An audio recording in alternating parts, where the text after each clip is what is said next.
Hello, everyone. The two mechanisms of oppression that I would like to discuss is the stereotyping and the isolation. Um, the isolation is one that I have personally have felt as a nurse.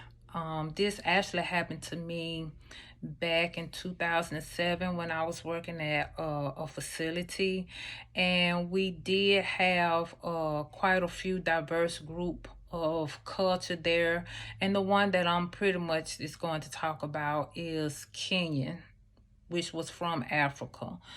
And the isolation that I felt from them as a nurse is that, for an example, we could be, going into the break room, or I could be going into the break room and they would already be there.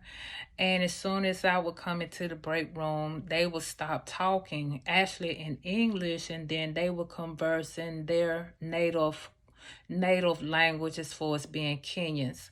So I would feel kind of isolated in that point because I didn't know what they was talking about. They honestly could have been talking about me for that matter, but I don't know. So the language barrier pretty much made me feel, isolated. The second one I would like to talk about is stereotyping. We all, to a point, have stereotyped in one way or another to make, us feel better than or more superior than someone else.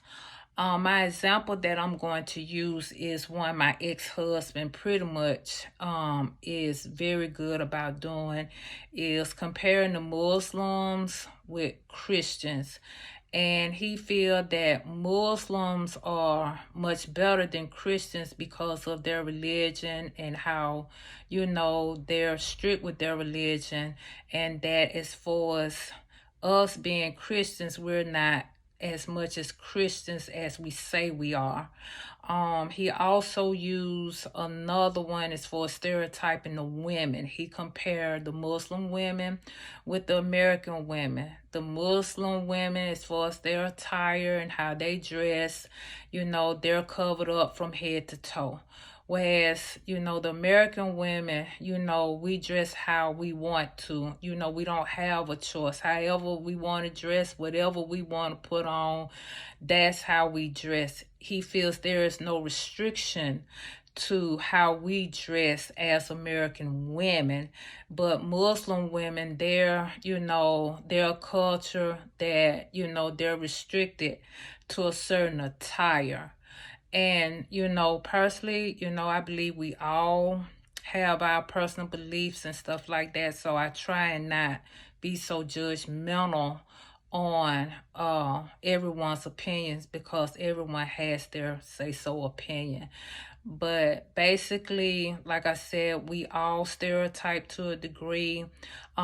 We all have had some form of isolation to a degree, and I just wanted to name them two personally, that I have experienced. Thank you for listening.